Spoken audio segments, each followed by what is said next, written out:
baik secara onsite yang datang langsung ke gereja atau Bapak Ibu yang sedang menyaksikan di rumah melalui YouTube channel GSJ Ebenezer.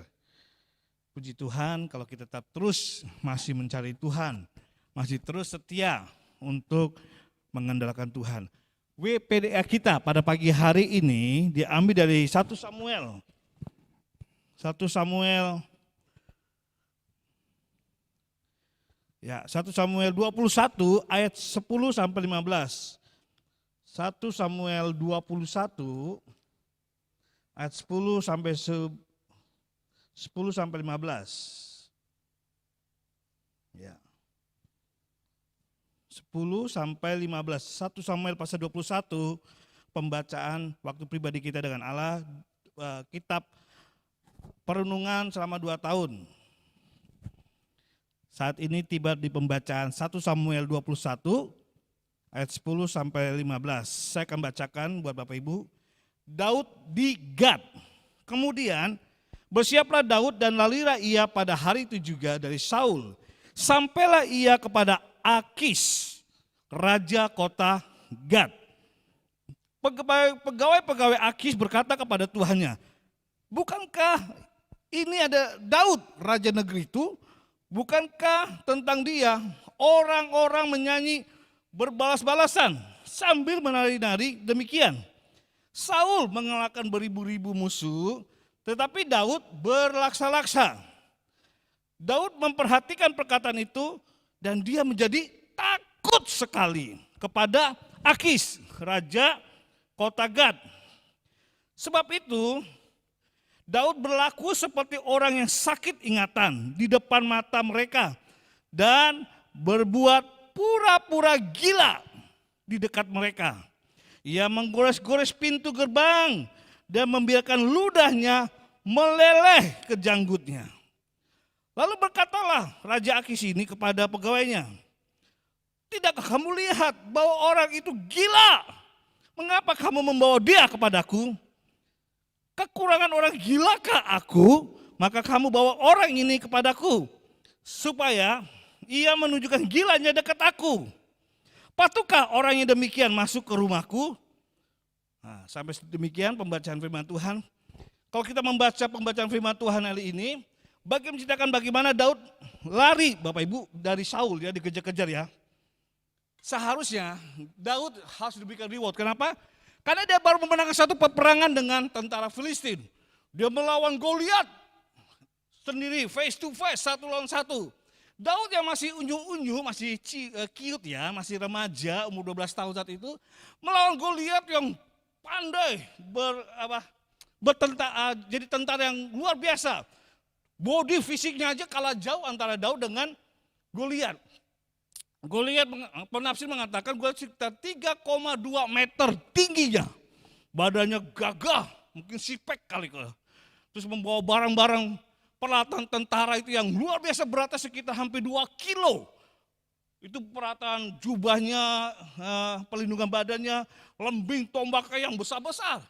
Lah Daud berperang dengan siapa? Goliat hanya membawa ketapel. Tapi dia melawan tentara Goliat hanya dengan nama Tuhan dan sedikit peralatan itu ketapel mengalahkan Goliat. Goliat mati karena di ketapel kena batu kecil di dahinya, kepala mati. Langsung Daud memenggal kepala Goliat dengan pedangnya Goliat yang besar itu dan mengatakan, inilah aku bisa kalahkan orang yang menghina tentara pasukan Allah, yaitu Allah Israel.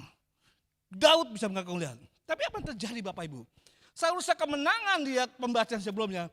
Daud diberikan reward, penghargaan, karena sudah memenangkan peperangan. Tetapi apa yang terjadi? Harusnya demikian kasih reward, malah dia dikejar-kejar oleh Saul. Saul nggak tahu diri, Saul berterima kasih. Daud sudah mengalahkan tentara Goliat, mengalahkan tentara Filistin, membunuh dan kabur. Malah dia kejar-kejar. Kenapa? Iri hati. Wow, orang kalau udah iri hati, apapun elek di pandangannya, jelek. Mau berbuat baik, dibilang jelek, dan berbuat jahat, lebih jelek lagi. Serba salah kalau orang udah iri hati. Di matanya yang benar hanya dirinya sendiri, orang lain salah. Nah, ketika Daud sedang ketakutan. Mau dikejar-kejar oleh Saul, dia lari ke kota Gad. Di situ Raja Akis. Apa yang terjadi? Ketika pegawai-pegawai kerajaan dalam pelarian itu dia masuk kota Gad, pegawai-pegawai dari Raja Akis ini berkata, bukankah ini si Daud yang dielulukan, bergembira, menari, kenapa? Saul mengalahkan musuh beribu-ribu, Daud berlaksa-laksa. Wow, harusnya senang atau gembira. Tapi Daud ketikatan, wah kok pegawai ini tahu aku, bagaimana nih? Jangan-jangan aku akan mati, mau dibunuh di daerah Gad sini. Akhirnya apa yang dilakukan? Untuk menghindari ketakutan, untuk menghindari kekhawatiran, apa yang dia lakukan? Dia pura-pura gila, dia pura-pura gendeng, tidak waras, supaya terhindar. Benar, dia pura-pura gila, dia pura-pura tidak waras, gendeng, supaya tidak dibunuh oleh Raja Akis di daerah kota Gad. Sampai Raja Akis bilang, apa kekurangan orang gilakah di Akis ini, sehingga pegawai Akis bawa orang gila ke hadapanku, pergi, bawa keluar orang ini dari sini. Wow, selamatlah Daud dari ketakutannya, yang dia berpikir pasti dia akan dibunuh. Bapak Ibu, dari peristiwa ini kita bisa mengambil pelajaran.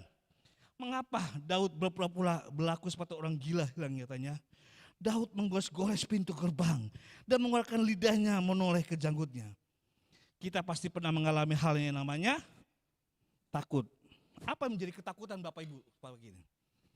Daud seorang yang gagah perkasa, mengalahkan Goliat, memenggal kepalanya Goliat. Tapi ketika dikejar-kejar oleh Saul dan dia lari ke daerah Gad dan ketakutan mau dibunuh, padahal belum diapa-apakan. Dia sudah praduga pesimis, praduga ketakutan. Untuk menghindari kalau Raja Akis membunuh dia pura-pura gila supaya selamat dari pembunuhan dan lain. Daud yang gagah perkasa, Daud yang pernah mengalahkan singa, beruang dalam menjaga dombanya, mengalahkan Goliat, dan orang yang berhikmat Tuhan, yang suka memuji Tuhan, pernah namanya mengalami ketakutan. Ketakutan itu membuat dia apa? Membuat dia mengambil jalan pintas sendiri. Dia lupa pengalaman demi pengalaman dia bersama Tuhan. Ada kemenangan. Amin. Bukankah sebelum dia berhadapan di Raja Akis di kota Gad, ketakutannya tersebut, dahulu dia juga pasti pernah mengalami ketakutan dong. Waktu menjaga kawanan dombanya, namanya ada singa, namanya beruang yang ingin makan kambing domba yang dijaga Daud. Tapi Daud bisa mengalahkan semua. Bahkan Goliat bisa dikalahkan. Ini belum dituduh apa-apa. Bahkan ini kan Daud orang yang gagah perkasa. Daud sudah merasa wedih ketakutan. Bagaimana dengan kita, Bapak Ibu sekalian? Siapa kita? Apakah kita seorang punya pejabat, seorang hebat berkelahi, punya taktik perang seperti Daud yang hebat? Pasti, walaupun Daud punya kelebihan-kelebihan di dalam hidupnya, pengalaman bersama Tuhan, dia tetap juga mengalami namanya ketakutan. Tapi sayangnya ketika menghadapi ketakutan yang ini, dia mengambil jalan pintas, lupa mengandalkan Tuhan, lupa bahwa Tuhan ada di dalam hidupnya. Sehingga dia mengambil jalan pintas, dan apa yang terjadi? Itu sangat memalukan. Haleluya. Bapak Ibu, apa yang sedang Bapak Ibu hadapi dalam proses ini? Dalam ketakutan yang sedang Bapak Ibu alami saat ini? Apakah persoalan rumah tangga yang berat? Ada keretakan dalam rumah tangga? Ada suami istri yang sedang bertengkar terus akibat pandemik ini? Atau orang tua dan anak sedang bermasalah? Wong anak masih hidup normal, belum pandemi saja, sulit diatur, sulit belajar. Sekarang mau tidak mau karena masih daring, belajar di rumah, orang tua ibu lebih ekstra capek. Pasti lebih banyak konflik-konflik dengan anaknya yang mengatur. Kalau seorang bapak pasti pergi cari uang. Sekarang juga banyak yang masalah rumah tangga. Kalau kita melihat survei yang ada di masa pandemik ini, perceraian itu sangat meningkat. Kenapa? Ekonomi. Akibat pandemi ini bukan sakit penyakit, tapi memisahkan orang dari dunia kerjanya, memisahkan orang dari rumah tangganya, sehingga banyak perceraian. Lalu masalah orang tua dan anak, bahkan mertua dan menantu. Ada lagi persoalan apa? Sakit, takut tidak sembuh. Takut kekurangan karena tidak ada kerjaan, dagangan usaha sepi, atau takut dengan masa depan. Banyak hal terjadi di dalam pandemi yang dialami semua negara, semua orang percaya maupun tidak percaya, khususnya orang-orang Kristen. Akibat pandemi ini sangat tidak menyenangkan. Seorang harus berpisah dengan orang kita kasih akibat mungkin sakit penyakit. Akhirnya konflik-konflik yang ditambah dengan pandemi ini. Banyak seorang suami dipanggil Tuhan, seorang istri dipanggil Tuhan, dan lain-lain. Ketakutan. Kita bisa bayangin ya Bapak Ibu. Pernah orang berkata bahwa virus ini tidak akan mudah pergi dari kehidupan normal ini. Ini minimal 5-10 tahun, minimal. Dan saat ini kita mau tidak mau, suka tidak suka, harus hidup berbarengan dengan namanya virus. Wow. Lebih enak hidup berbarengan dengan pasangan hidup ya. Saling mensupport. Tapi ini mau tidak mau, suka tidak suka, harus hidup dengan namanya virus. Enggak ada virus saja tubuh kita mudah sakit, tidak ada virus saja kita sempat bisa stres karena masalah ekonomi, masalah pekerjaan, masalah pelayanan. Apalagi sekarang harus berdampingan dengan virus. Hal tidak enak ya. Dulu kita memuji Tuhan, haleluya, semangat, tanpa ada halangan. Sekarang di vakum, ditutup dengan masker. Sehingga kita memuji menyembah aja males. Hanya WL saja yang memuji Tuhan. Kita paling kebanyakan hanya menikmati saja. Alias ketiduran di dalam roh. WL, mari kita memuji Tuhan, mari kita bersyukur, mari kita menyembah, kita meneng aja. Orang dahulu kehidupan bebas saja, tidak ada pandemi, tidak ada virus, susah kita memuji Tuhan. Apalagi sekarang. Betul? Tapi apa yang harus kita lakukan? Apa kita masih mengikuti persoalan kehidupan seperti ini? Ngomong ibadah masih dibatasi 50%, bahkan hanya 35%. Udah lebih baik di rumah saja. Walaupun sudah onset, sudah level 1, udah di rumah saja ikuti. Mulai online juga bisa. Tapi beda rasanya ibadah yang sudah onset dengan online. Oke lah kalau doa pagi karena perjuangan apa? Gelap dan jauh. Ya kan? Belum lagi berbarengan dengan pandemik. Belum, tapi yang lain bagaimana? Hari Minggu 2 malam, lebih baik di rumah saja. Sambil ngelencer kan bisa ikut ibadah, cielah di YouTube. Tapi apa? Beda atmosfer, beda nuansanya ketika kita ada kesempatan datang ke rumah Tuhan beribadah, memuji dan menyembah Tuhan. Tapi juga kita jangan pasif. Tetaplah aktif supaya kita ke rumah Tuhan, ibadah kita enggak menang saja. Tapi kita harus aktif ketika memuji, mari memuji. Ketika kita menyembah Tuhan, mari mendengarkan firman. Ketika kita mendengarkan khotbah, baru kita dengarkan. Ketika sudah berdoa, mari kita berdoa. Sehingga ibadah kita, baik secara online, baik secara onsite, tetap bisa merasakan hadirat Tuhan. Bisa merasakan damai sejahtera, karena kita aktif menggerakkan hidup kita, menggerakkan bodi kita yang masih sehat ini untuk memuji Tuhan. Amin. Ojo menang saja. Sama saja kita ada di rumah Tuhan atau di rumah, kalau kita menang saja, waduh, beda berkatnya, beda hadirat yang kita rasakan. Hadirat Tuhan itu memang hadir ketika kita memuji menyembah Tuhan. Tapi kalau kita menang saja, bagaimana hadirat Tuhan mau menjamah, memberkati damai sejahtera, memberikan kita sukacita dan kekuatan. Kalau kita berdiam saja. Harus aktif, walaupun kita nonton di rumah, doa pagi. Waktu memuji Tuhan, mari Yesus memegang, angkat tangan memuji Tuhan. Supaya kita merasakan hadirat Tuhan. Kita harus bergerak juga. Mengalahkan rasa takut, mengalahkan kekhawatiran, dan lain. Ini dua hal. Apa yang kita sikapi ketika kita menghadapi ketakutan.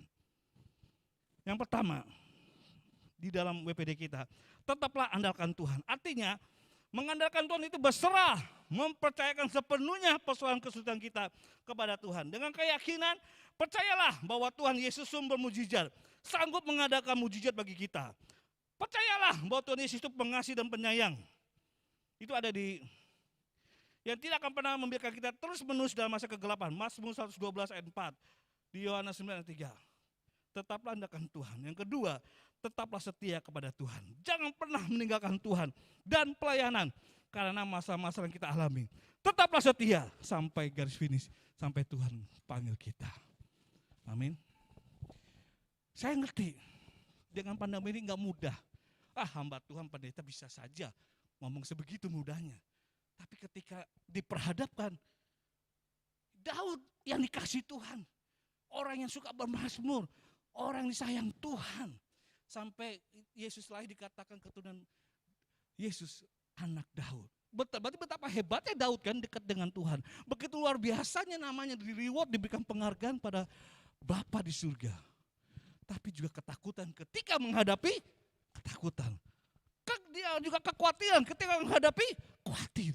Apalagi saya Pak, sebagai manusia. Apalagi saya bukan pelayan Tuhan, hanya jemaat. Bapak Ibu, yang membuat kita diberkati Tuhan, semangat dan sukacita, bukan status dalam jabatan rohani. Apakah pendeta, majelis gereja, pastoral, ketua rayon, ketua kelompok host family, BPH. Yang membuat hidup kita tetap kuat andalkan Tuhan adalah diri kita sendiri untuk tetap mengandalkan Tuhan. Suka atau tidak suka, percaya atau tidak percaya, tetap andalkan Tuhan. Bahwa Tuhan tetap berkuasa. Bahwa Tuhan tetap masih setia mendampingi kita. Bahwa Tuhan tetap bersama kita. Tuhan bersama kita bukan dalam keadaan senang saja. Ketika saya senang, sukacita, saya ke gereja, saya layani. Tapi kalau hati saya sedih, ditinggalkan pacar, ditinggalkan sahabat, ditinggalkan orang kita kasih, cintai, istri atau suami, atau anak tinggalkan kita.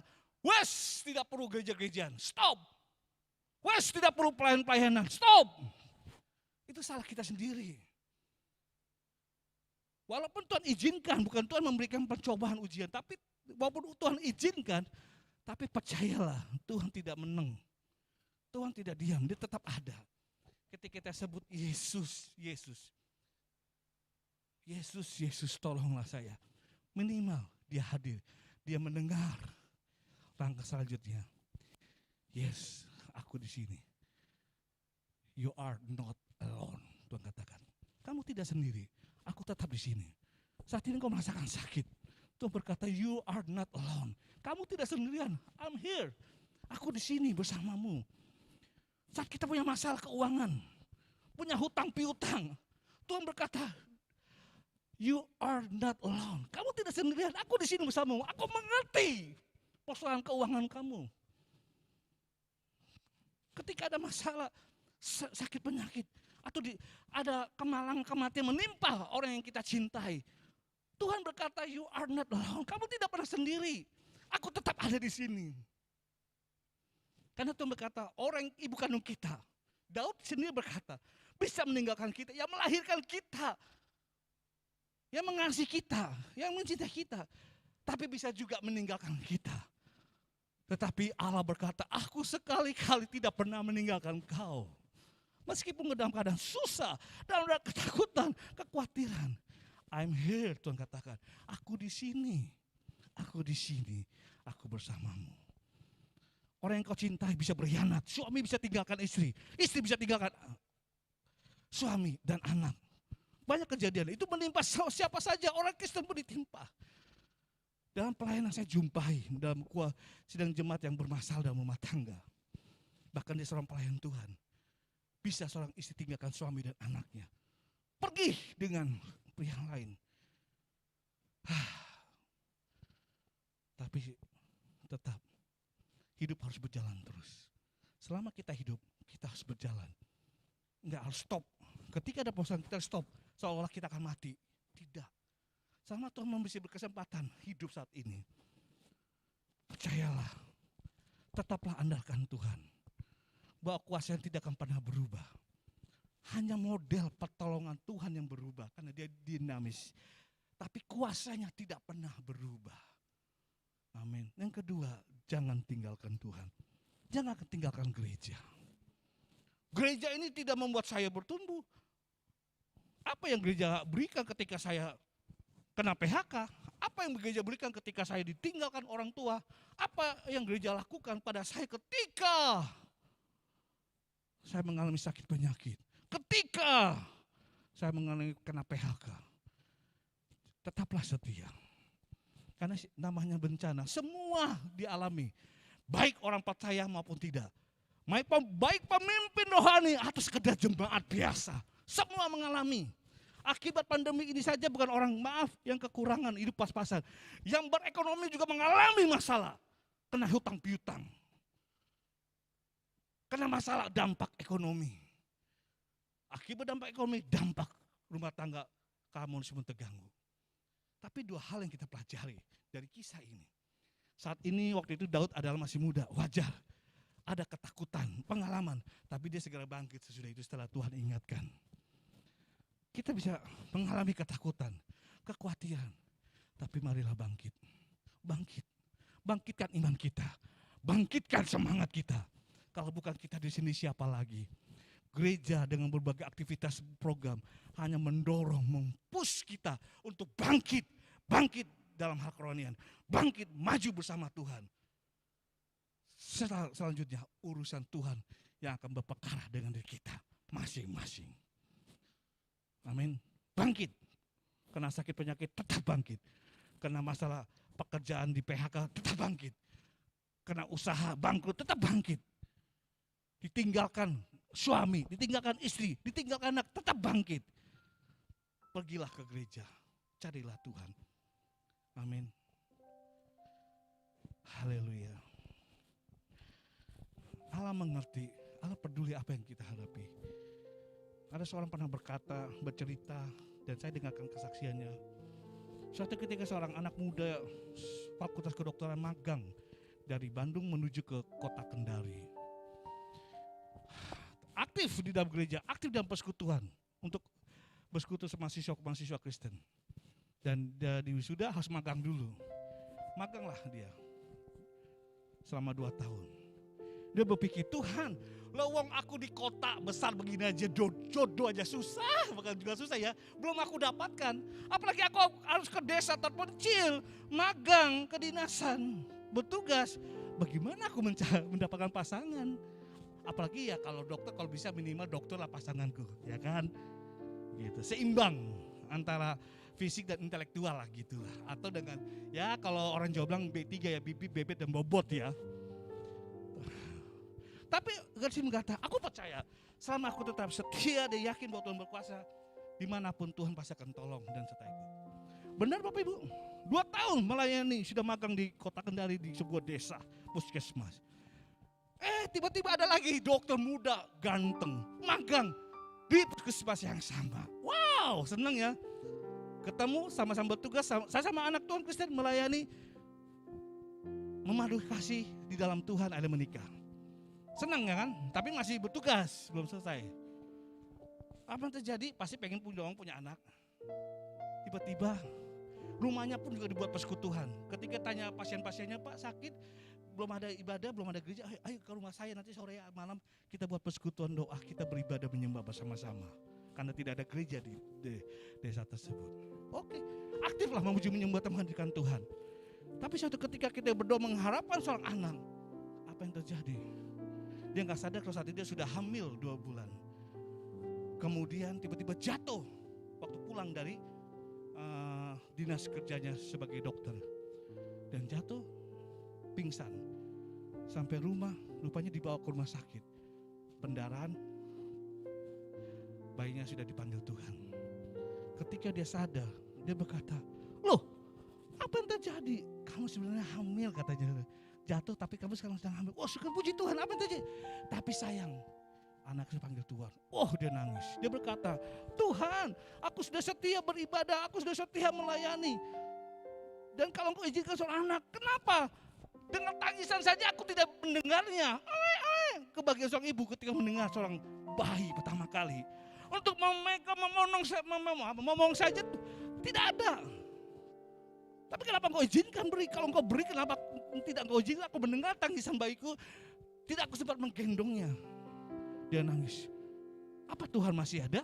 Apa Tuhan masih peduli? Apa Tuhan mengerti? Suami berkata, tidak istriku, percayalah Tuhan akan tolong. Wih, kuat ya suaminya malamnya. Besok pagi, bangun di pagi hari. Ketika bangun di pagi hari, apa terjadi? Istriku, mulai saat ini kita tidak usah bikin ibadah di rumah kita tidak usah lagi baca Alkitab. Kenapa? Wes, pokoknya tidak Tuhan-Tuhanan. Kaget istrinya. Suaminya yang tadi mau menguatkan supaya jangan lupakan Tuhan, tetap andalkan Tuhan dan tetap setia beribadah. Besok paginya hanya hitungan jam berubah. Apa yang terjadi? Dengarlah di tetangganya dengan pujian. Allah mengerti. Allah mengerti. Allah peduli segala persoalan yang kita hadapi. Tak akan pernah dibiarkannya ku bergumul sendiri, sebab Allah mengerti. Allah hadir, walau hanya pujian di radio. Ketika Allah hadir, ada sesuatu terjadi. Suami istri saudara dokter yang bercinta Tuhan ini menangis dari Tuhan. Ampuni aku Tuhan, kamu nafikanku. Ampuni Tuhan. Mereka bertobat dan minggunya tetap buat ibadah. Persekutuan tetap ada. Jelang hanya 2 tahun kemudian, Tuhan nyatakan kuasanya, diberikan anak. Enggak cuma 1, kembar 2 langsung. Haleluya. Allah masih peduli. Allah masih. Mari kita berdiri. Allah mengerti. Allah peduli segala persoalan yang kita hadapi. Angkat tangan Bapak Ibu, kami akan berdoa buat Bapak Ibu. Nanti pendeta pujian akan berdoa untuk firman Tuhan dan juga buat kita yang mengangkat tangan dengan berkata Allah masih peduli, Allah masih mengerti. Asalkan aku tetap